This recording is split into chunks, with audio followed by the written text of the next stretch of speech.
벌써 1월 둘째 주일이 되었습니다. 한 달에 보름이 다 지나갔습니다. 세월이 정말 빨리 지나갑니다. 암예배 때 찬송을 하는데 주여 나를 도우사 세월 허송한고서 어두운 세상 지날 햇빛되게 하옵소서. 암예배는 좀 연세 드신 분들이 많이 계시잖아요. 근데 그분들이 너무나 진지하게 주여 나를 도우사 세월 허송한고서 어두운 세상 지날 때 햇빛 되고 눈물을 흘리면서 부르시는 거예요. 제가 그걸 보면서 가슴이 정말 너무 뭉클하고 어떻게 보면 미어지는 것 같았어요. 사랑하는 여러분들이요, 우리는 살아도 주를 위하여 살고 죽어도 주를 위하여 죽는 줄로 믿습니다. 그런 의미에서 오늘 이 한 해 동안 한 해 살아도 주를 위해 살고 죽어도 주를 위해 죽고 어두운 세상 지날 때 햇빛 든 은혜를 주시기를 바랍니다. 그래 되려면 오늘 과연 우리가 빛으로 살 수 있는가, 이 내용은 어떻게 보면 좀 내가 과연 그래 되나, 오늘 설교 제목에 내가 과연 될까, 어떻게 보면 한계도 느낄 수 있고 또 거리감도 느낄 수 있겠지만 오늘 이 말씀은 여러분들이 무장이 되셔야 되는 거예요. 저는 지금 오늘 본문을 요한일서 본문 1장 본문을 가지고 피의 복음과 또 기쁨의 복음과 오늘의 빛의 복음을 얘기할 터인데, 우리 성도들은 다 예외가 없이 이 한 해 동안 강철 신발을 신고, 오늘 처음 오신 분들에게 무슨 말인지 잘 모르실 거예요. 강철 신발을 신고, 그 다음 뭐예요? 기쁨의 면류관, 기쁨의 모자를 쓰고 오늘은 빛의 갑옷을 입고 살아가야 되는 것이, 이 한 해 동안 우리가 어떻게 되느냐면 전신갑주를 입고, 사랑의 교회판, 한국 교회판 전신갑주를 입고, 다시 한번 무슨 신발을 신고요? 그 다음에 뭘 쓰고요? 기쁨의 모자를 쓴다 그러면서 그 다음에 뭘 어떻게 해요? 빛의 갑옷을 입고 하나님 나라의 전신갑주를 입고 이 한 해를 뚜벅뚜벅 걸어갈 수 있도록 은혜 주시기를 바랍니다. 그리고 나는 과연 빛으로 살 수 있겠나라는 설교 제목 앞에 한계를 느끼는 분들은 오늘 말씀 앞에 바짝 다가앉기를 소망합니다. 오늘 5절이 이렇게 되어 있습니다. 5절에 뭐라고 나와 있느냐? 우리가 그에게서 듣고 너에게 전하는 소식은 이것이니 곧 하나님은 뭐예요? 빛이시라. 하나님은 다시 한번 뭐라고요? 빛이시라. 순서를 바꾸면 안 됩니다. 빛이 하나님이시다가 아니고 하나님이 빛이시다. 만약 빛이 하나님이시라면 이집트의 태양신을 믿든지 아니면 떠오르는 태양을 향하여 두 손을 들고 아침에 향을 피우는 인디언들이 우리보다 더 하나님을 더 잘 경배할 것입니다. 근데 중요한 것은 빛이 하나님이 아니라 하나님이 빛이시다, 이 개념을 제대로 이해해야 되는 거예요. 그걸 제대로 이해하기 위하여 여러분 뭘 어떻게 생각하셔야 되느냐면, 우리는 지금 이 태양빛 여기 익숙해 있는 거예요. 그런데 오늘 제가 하나님이 빛이시라는 이 진리의 깊은 비밀은 어떤 뜻이 있냐면, 하나님이 천지를 창조하실 때에 빛이 있으라 하심에 빛이 있었고, 기억나십니까? 또 말씀으로 빛을 창조하셨는데, 그 하나님의 빛은 우리가 흔히들 지금 생각하는 일월성신, 여러분 태양의 빛은 하나님이 언제 창조하셨죠? 며칠째? 4일째. 4일째라고 하신 분 은혜 받으시기 바랍니다. 4일째. 그러니까 우리가 생각하는 보통 이 빛의 개념을 완전히 뛰어넘는 것이에요. 사도 바울이 사도행전 9장에 보면 예수 믿는 사람들 그때 변화되기 전에 주기로 갈 때에 다마스커스로 가다가 마상에서 떨어져 버렸어요. 떨어졌을 때 하늘에 있는 정오의 태양빛 정도가 아니라 특별한 하늘의 빛이 비춰졌어요. 그럴 때 사울이 바울 될 수가 있었던 것입니다. 오늘 우리가 하나님이 뭐예요? 빛이시라. 여기에 대해 여러분 눈을 떼야, 여기에 대해서. 이걸 깨닫고 사도 바울은 고린도후서 4장 6절에 놀라운 말씀을 같이 보겠습니다. 어두운 데에 빛이 비치라 말씀하셨던 그 하나님께서 예수 그리스도의 얼굴에 있는 하나님의 영광을 아는 빛을 우리 마음에 비추셨느니라. 아멘. 놀라운 진리의 빛. 예수 그리스도의 얼굴에 있는 하나님의 영광의 빛.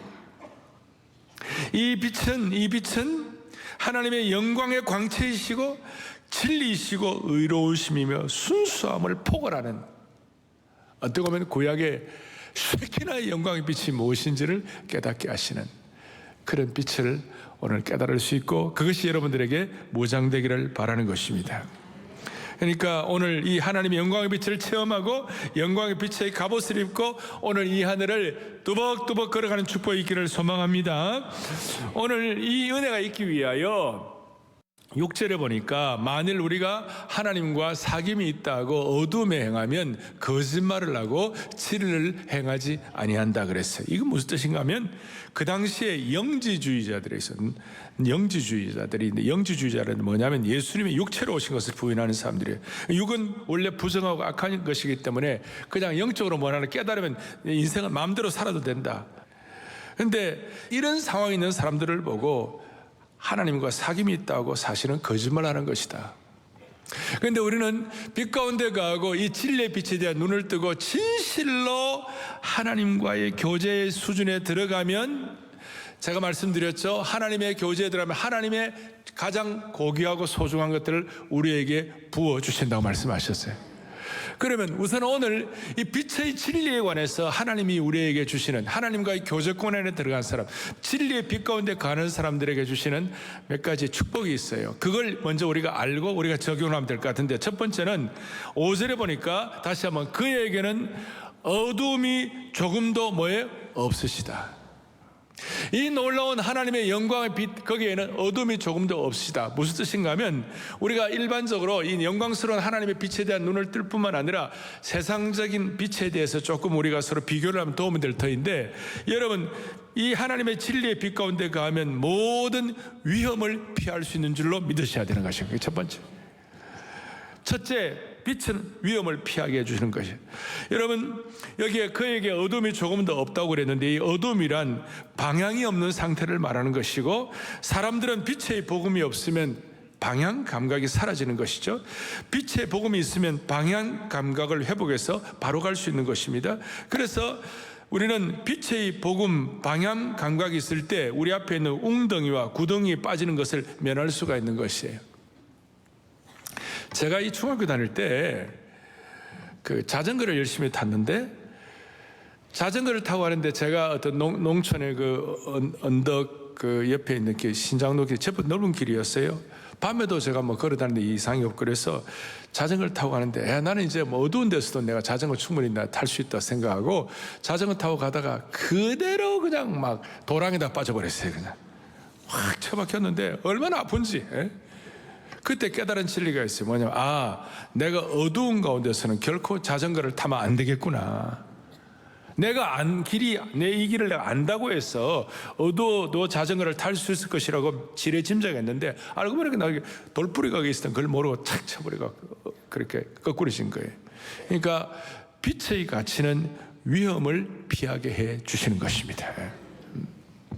어두움 가운데 걷다가는 나무 가지에 걸릴 수도 있고 가시에 찔릴 수도 있고 구덩이에 빠지는, 그리고 낭떠러지에 떨어질 수도 있어요. 곳곳에 위험이 도사리고 있어요. 그런데 영광의 빛 대신 하나님 빛 때문에 빛 가운데 거하게 되면 여러분과 저의 인생의 거친 돌이나 독사나 절벽이나 수많은 방해되는 나뭇가지를 다 피할 수가 있는 것입니다. 영광스러운 빛을 통하여 우리 앞에 예기치 않게 버티고 있는 삶의 가시나 돌멩이나 절벽이나 거친 곳이나 독사를 다 피하는 이 한 해가 되기를 바라는 것이에요. 그런데 이 빛 가운데 가면 모든 위험을 피할 수 있다는 것에 좀 더 깊이 들어갈 수 있도록, 이스라엘 백성들이 출애굽을 할 때에 열 재앙 가운데서 9번째 재앙이 뭐냐면요, 흑암이에요. 애굽 땅에 어둠과 흑암이 며칠 동안 임했냐면 3일 동안 아주 그냥 그 완벽한 암흑이었어요. 3일 동안 완전히 아무것도 보이지 않고 아무것도 할 수 없는 완벽한 암흑이 되어가지고 모든 것이 중단되었어요. 만약 저와 여러분의 삶에 3일 동안 전기도 안 들어오고 인터넷도 못하고 모든 것이 깜깜하다면, 여러분 이거보다 더 위험한 것이 어디 있겠어요? 신약에서 요한계시록 16장에 보니까 하나님께서 종말론적인 심판, 대환란을 내리실 때에 천사들이 진노와 심판의 7 대접을 쏟는데 5번째 대접을 쏟으니까 온 천지가 어두워져 버렸어요.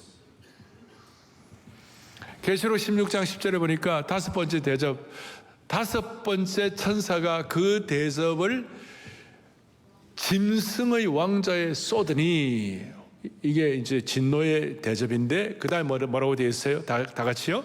그 나라가 곧 어떻게 됐어요? 어두워지며 사람들이 아파서 자기 혀를 깨물었다. 참된 빛이 없으니까 너무나 고통스러워서 그 고통을 못 이기고 자기 혀를 깨무는 것이, 오늘날 흑암 가운데 있는 것처럼 수많은 영혼들이 겉으로는 멀쩡하지만 자기 혀를 깨무는 고통을 갖는 분들이 너무 많아요. 그리고 애굽 사람의 땅에는 완벽한 흑암이 임했는데 너무나 대조적으로 출애굽기 10장 23절에 바로 이어서 무슨 말씀이 나오느냐, 이렇게 나와 있어요. 다 같이요. 온 이스라엘 자손들이 거주하는 곳에는 뭐예요? 할렐루야. 이스라엘 백성들은 하나님의 영광의 속성을 조금이라도 체험할 수 있었어요. 그 빛 때문에. 굉장한 대조이죠. 하나는 완벽한 암흑이고 하나는 완벽한 빛이에요. 그걸 그 이스라엘 백성들 말고도 다른 여러 족속들이 그걸 보고 너무 놀라가지고 나중에 출애굽할 때에 이방 사람들이 많이 합류를 하게 됐어요. 이스라엘 민족들과 함께. 오늘 흑암 가운데서 너무 고통스러워 가지고 자기 혀를 깨무는 인생들이 저와 여러분, 우리 가운데 있는 이 예배의 영광과 말씀의 빛과 쉐키나의 영광의 빛 대신 삶을 보고 예수님을 믿는 그런 역사가 일어나기를 간절히 바라는 것이에요. 영광의 빛, 진리의 빛은 우리에게 뭘 피하게 해준다고요? 위험을 피하게 해준다. 그 두 번째, 다시 한번 5절에 그에게는 조금도 뭐가 없다고요? 어둠이죠. 어둠이 없다는 이 말은 이 진리의 빛이 왔을 때는 어둠을 드러내는 거예요. 빛 가운데 가면 모든 어두운 것이 드러나게 되는 거예요. 오늘 어둠이 조금도 없다는 말을 다른 말로 하면 그 빛 자체이신 예수님이 계시면 어둠이 다 드러난다, 그 뜻이에요. 다시요. 빛 자체이신 예수님이 계시면 그 다음에 뭐예요? 어둠이 다 드러나. 어둠이 다 드러나. 아니, 그 빛이 어둠을 다 드러내 버려요. 어둠은 가리우지만 빛은 드러내는 거예요. 빛은 우리의 삶과 연결될 때에 빛은 우리의 현실을 정확하게 볼 수 있도록 만드는 거예요. 젊은들 용어로 현실 자각 타임을 갖는 것이에요. 우리가 이 진리의 빛이 비추어지면 수수께끼 같은 인생이 다 풀리게 된다는 뜻이에요. 빛이 능력으로 나타나서 어둠을 드러내면 어둠에 있는 수많은 젊은이들이 뭘 깨닫는가 하면 내가 뭘 위해 살아야 하나? 내 인생의 가치는 어디에 있는가? 내 삶의 목적은 무엇인가? 나는 왜 살아야 하나? 나는 내 인생을 어떻게 이해하고 내 삶을 어떻게 다스려야 하는가? 이런 깊은 질문 가운데서 어두워가지고 깨닫지 못한 사람들이 수많은 난세 가운데 그거 다 드러나니까 빛을 발견하게 되는 줄로 믿습니다. 다른 말로 하면 더 이상 인생이 혼란스럽지가 않고 길이 분명해진다, 이 말이에요. 빛이 와서 어둠을 다 드러내는 거예요. 내 삶의 현실 자각을 하게 만드는 거예요. 그래서 여러분, 아까 사도행전 9장에 사도 바울이 거기에 마상에 떨어지고 자기가 받은 은혜를 사도행전 26장에서 왕과 총독 앞에서 자기가 이렇게 신앙 고백을 하고 자기가 간증을 하는데 바울이 뭐라고 얘기하느냐, 이런 내용이 나왔어요. 같이 읽어보겠습니다. 정오가 되어 길에서 보니 하늘로부터 해보다 더 밝은 빛이 나와 내 동행들을 비추는. 자, 하늘로부터 뭐보다 더 밝아요? 해보다 더 밝아요. 태양빛, 우리는 그 정도 익수가 있는데 그 정도가 아니라 진리의 강력한 빛이 바울에게 비춰지니까, 자기와 동행들 비춰질 때에 그 다음에 이제 바울이 뭐라고 하냐, 주여, 주님은 누구십니까? Who are you? 진리 자체이신 주님에 대한 올바른 질문이 되고, 그 다음에 What shall I do? 내가 뭐 어떻게 살아야 합니까? 주여 누시니까, 주여 내가 무엇을 하리까? 드러나게 되는 거예요. 드러나게 돼요. 우리가 살다 보면 어두움에 빠질 수가 있습니다. 하나님 앞에 부끄러운 일을 할 때도 있습니다. 그때 어떻게 할지 모를 때가 있습니다. 그럴 때 참된 영광의 빛, 진리의 빛을 제대로 발견하게 되면 그의 영혼이 회복되고 비참함이 해결되는 줄로 확신하는 것이에요. 내 영혼에 햇빛 비칠 때에 삶의 수많은 의문점들이 바울처럼 풀리게 되는 것입니다.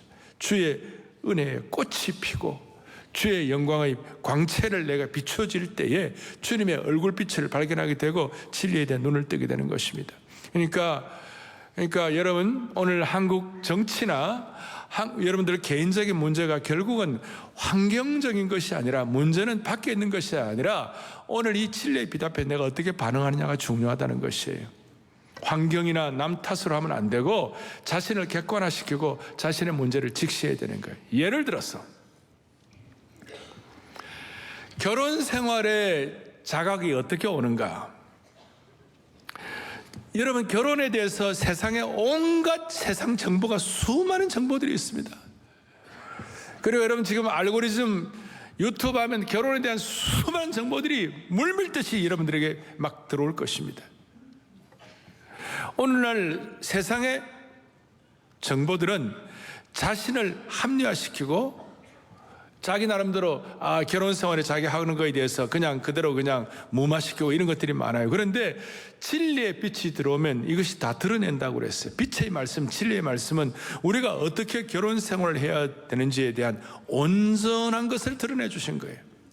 그리고 진리의 빛을 통하여 우리의 현실 상황을 볼 때에 내가 이 결혼에 대한 견적이 나오도록 만들어 주시는 거예요. 자, 이럴 뜻입니다.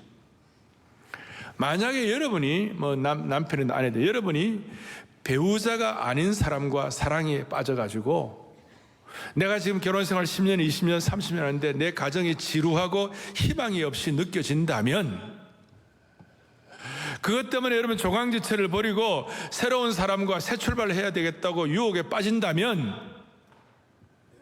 어떨 때는 그것이 세상적으로 볼 때 거부하기 힘들 정도로 매력이 느껴진다면, 그럴 때가 좋은, 그럴 때 하나님의 진리의 빛에 비춰보면 이게 뭔가 문제가 있구나라고 진짜 영적인 현타가 오는 것이에요. 현실 자각 타임이 오는 것이에요. 그 진리의 빛 앞에 나아가게 될 때 여러분이 생각하는 그런 매력적인 환상은 절대로 이루어지지 않는 것을 다 드러내게 해주시는 것이에요.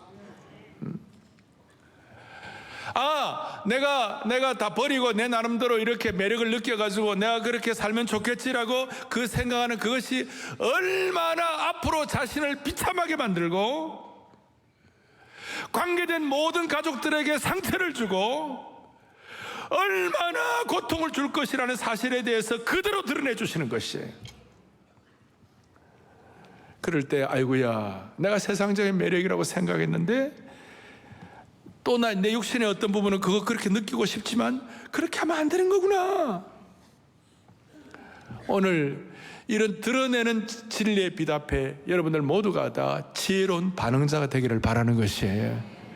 지금 한참 매력적으로 느끼는 그 매력이 아니에요. 나중에는 얼마나 그것이 독사가 되는지 몰라요. 진리의 빛은 복음의 핵심을 드러내고 그 중에서도 이 진리가 진짜인지 아닌지를 다 드러내게 되어 있는 거예요.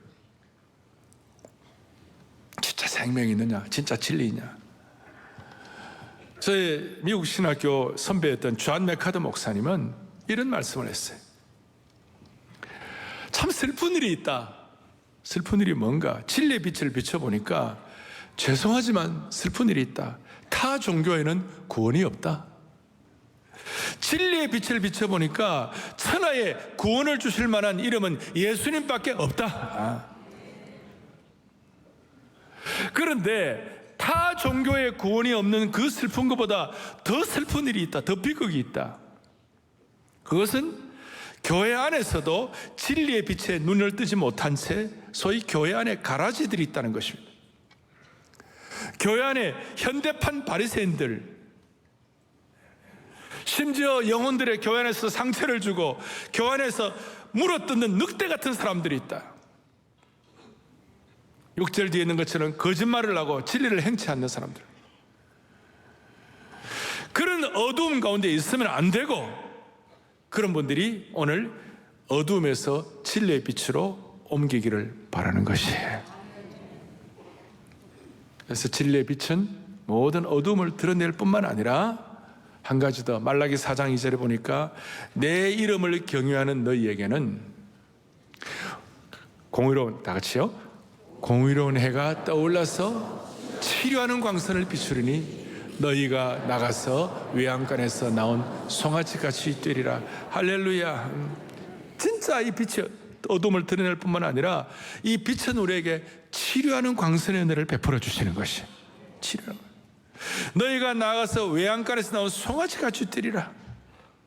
진리의 빛과 치료하는 광선이 비추어지면 우리의 영혼이 송아지같이 기뻐 뛴다는 것이, 역동성을 갖는다는 것이, 우리의 부끄러움도 다 비춰주지만 치료하는 광선 되셔가지고 역동적으로 우리의 삶에 이런 모든 것들을 감당하게 하시는 주님을 찬양하는 것입니다. 새해에는 모든 성도들 가정마다 예수님의 공의로운 해가 떠올라가지고 치료하는 광선이 비추어져서 모든 어둠이 물러가고 상처받고 고통하는 성도들의 그 모든 아픔이 치유돼가지고 기쁨으로 송아지처럼 걷고 뛰는 생기 넘치는 한 해가 되기를 축원하는 것입니다. 그런데 문제는 우리에게 이런 빛을 비춰주실 때 우리가 그 빛을 등지고 있으면 빛이 주는 축복을 누릴 수가 없습니다. 흔히들 말하는 예수님의 반사체가 될 수가 없다는 것입니다. 새해에는 하나님의 은혜의 빛을 비춰주실 때 등을 지고 반대 방향에 서 있지 않기를 바라는 거예요. 제발 은혜의 빛에 주류에 서시기를 바라는 것이, 아무리 은혜의 비가 내려도 그릇이 엎어져 있으면 한 방울의 단비도 그릇에 담기지를 못하는 것입니다. 아무리 빛을 비춰주셔도 창문을 꽁꽁 닫아 놓으면, 의심의 커튼으로 꽁또 내려놓으면 들어올 수가 없는 것입니다. 여러분, 기쁨과 감사의 창문으로, 보혈의 창문으로 예수님의 진리의 빛이 환하게 비춰지기를 축원하는 것입니다. 그리고 이 빛은 에너지를 주는 것입니다. 그러니까 빛 가운데 가면 참된 힘을 공급받는 것이, 빛이 있으면 참된 영적 에너지뿐만 아니라 삶의 에너지를 공급받는 것이. 여러분, 빛의 특징은 빛은 생명을 주고 벌떡 일어나게 하고 생명감 있게 하고 활발하게 하고 능력을 주는 것이, 역동적인 생명을 주는 것이. 빛이신 하나님 우리에게 어떤 에너지를 줍니까? 먼저는 용기와 담대함의 에너지를 얻을 수 있습니다. 하나님의 빛을 쬐면 두려움이 사라지고 담력을 얻습니다. 시편 27편 1절에 뭐라고 되어 있냐면 여호와는 나의 뭐예요? 빛이시요 나의 구원이시니 그 다음에 내가 누구를 뭐예요? 두려워하래요. 영적인 은혜의 빛이 제대로 비춰지면 모든 삶의 두려움이 사라지도록 하나님이 능력을 주시는 것이. 그러니까 이 하나님과 동행할 때 우리에게 능력을 주시니까 파괴된 것들이 고쳐지고 생명력 있는 삶을 만들어 주신 거예요. 이 땅에 엎어져 있고 절망 속에 갇힌 사람들에게 희망을 갖도록 만들어 주시는 것이. 원래 한 해 동안 여러분 영적으로 에너지가 고갈될 때마다 빛이신 주님 앞에 나와 찬양하고 비추소서, 주님의 영광을 온 세상 위에. 빛 대신 주님이 어둠을 비춰주셔가지고 내 눈을 열어주게 하여 주시옵소서. 그래서 한마디로 이 하나님의 은혜의 빛, 진리의 빛, 영광스러운 태양의 빛보다 더 놀라운 빛이 비춰지게 될 때에 한마디로 야고보서 1장에서 얘기한, 지난번에도 한 말씀을 드렸지만 다 같이 한번 또박또박 보겠습니다. 온갖 좋은 은사와 온전한 선물이 다 위로부터 뭐예요? 빛들의 아버지께로부터 내려오나니. 할렐루야. 자, 오늘 말씀드렸습니다. 강철 신발을 신고 기쁨의 모자를 쓰고 그 다음에 빛의 갑옷을 입고 우리 한 해의 삶을 걸어갈 때에 하나님은 온갖 귀한 좋은 것들을 허락해 주실 것이에요. 저는 우리 삶에 왜 어려움이 없겠어요. 그러나 저는 하나님께서 주실 그 온갖 좋은 것들에 대한 은혜에 대해서 저는 이 한 해 동안 설레이는 것이에요. 어떤 귀한 찬송을 주실까? 필요할 때마다 어떤 말씀을 주실까? 어떤 하나님의 귀한 백성들을 만나게 하실까? 어떤 하나님의 창조력 있는 지혜를 주실까? 마음이 설레이는 것이에요. 다시요, 나는 설레인데 여러분들 가만히 계시는데요. 1장 17절 다시 한번 크게 보게요. 그대로 됩니다. 시작. 온갖 좋은 은사와 온전한 선물이 다 위로부터, 그 다음에요, 빛들의 아버지께로부터 내려오나니. 할렐루야. 빛들의 아버지께로부터 내려오는 그 은혜가 첫 번째 아까 말한 모든 위험을 피하게 해주신다. 내 삶의 모든 어두움을 드러내게 해주신다. 치유하는 광선까지 비추어 주신다. 그 다음에 내 삶의 모든 영적 능력과 에너지를 주신다. 할렐루야. 자, 그러면 우리가 그러면 과연 이런 은혜를 받고 우리가 어떻게 빛으로 소금으로 살아갑니까? 제가 볼 때 한국교회 전체를 향하여 한 가지, 우리 개인에게 향한 한 가지, 두 가지를 적용을 하겠어요. 한국교회 전체를 볼 때 뭘 적용해야 할 것인가? 여러분, 한국교회 전체를 위하여 같이 마음 아파하고 같이 마음을 주고 같이 기도하고 같은 마음을 갖는 그런 은혜를 여러분들에게 주시기를 바라는 것이에요. 그게 먼저 한국교회 전체 이런 뜻이에요. 요한복음 8장에 보면 어느 날 예수님께 이 종교 지도자들이 가늠하다가 잡힌 여인을 데려와 가지고 예수님을 향하여 이제 꾀를 쓰고 예수님을 무너뜨리려고 율법에 의하면 이 여자를 돌로 쳐 죽이려고 그랬는데, 사랑을 강조하는 당신은 어떻게 하겠냐고, 돌로 치라 그러면 사랑 강조하는 게 잘못되는 것이고, 그 다음 치지 말라 그러면 율법을 어기는 것이 되는 거가 완전히 추리기에 걸렸어요. 사람들이 그렇게, 죄송합니다, 꼴잡한 거예요. 사람들이. 그래서 사람들이 못돼 먹었어요. 그럴 때 예수님은 그 여인을 보고 불쌍히 여기는 마음으로, 너희 중에 죄 없는 자가 돌로 치라고 그러는데 다 도망가고, 나도 너를 정죄하지 않으니 더 이상 정죄하지 말고 가서 다시는 죄를 범치 말고 그 다음 빛 가운데 가라 그랬어요. 빛 가운데 가라. 그리고 한번 8장 1절 11절까지 그 말씀을, 그 상황을 하고 8장 12절에 놀라운 말씀입니다. 다 같이 보겠습니다. 나는 세상의 빛이니 나를 따르는 자는 어두움에 다니지 아니하고 생명의 빛을 얻으리라. 아멘. 자, 우리 한국 교회를 향하여, 우리 민족을 향하여 우리가 과연 빛으로 살 수 있을까? 어떤 뜻이에요? 한국 교회를 향하여 많은 사람들이, 한국 교회가 지금 예를 들어서 세속화되었다, 한국 교회가 무슨 성도들이 우민화가 많다, 한국 교회가 너무 물질적으로 물질화가 되었다, 한국 교회 잘못을 막 얘기합니다. 마치 유체 이탈 화법을 쓰는 것처럼 같은 그리스도인들끼리도 서로 막 뭐라 그러고 꾸중하고 비판하고 그렇게 합니다. 여러분, 그것은 한국 교회와 자신이 일치가 안 된 것이에요. 여러분, 집안에 자식이 잘못되었을 때 너희는 자식이 왜 이렇게 잘못했어 하고 마치 남 얘기하는 것처럼, 남의 자식이 얘기하는 것처럼 막 그렇게 힐난하고 꾸중하고 그렇게 하면 안 되는 거예요. 내 자식에 대해서는 그러면 안 되는 거예요. 한국교회와 한국교회 성도들은 내 가족이고 내 식구들이에요. 마치 유체 이탈하, 나는 딴 사람인 것처럼 함부로 빌어나 그러면 안 되는 거예요.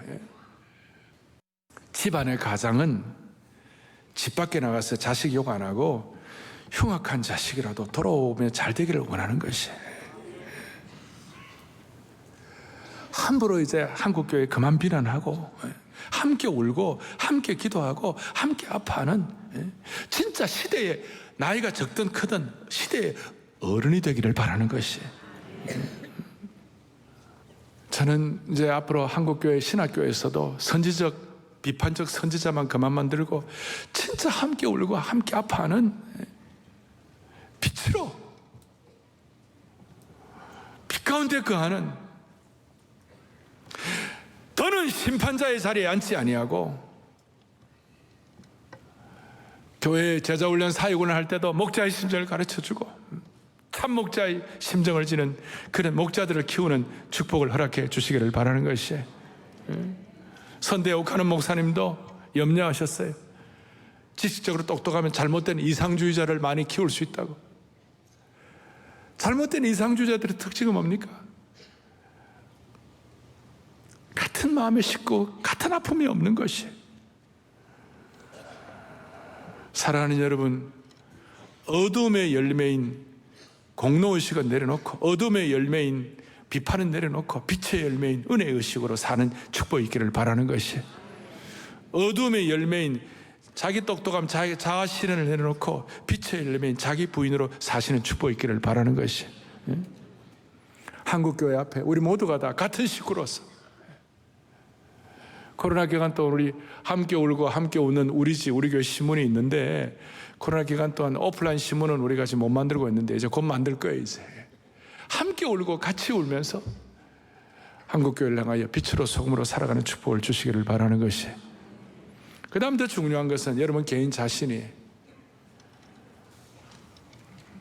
수많은 사람들이 세상을 변화시키는 게 아니고 이런 빛의 진리로 무장된 소수가 세상을 변화시키는데, 저는 청년 시절부터 저에게는 멘토들이 계셨고 그리고 책을 통한 간접 멘토가 있었어요. 그 중에 한 분이 저에게는 영향을 크게 받은 조지 워싱턴 카버라는 흑인 과학자예요.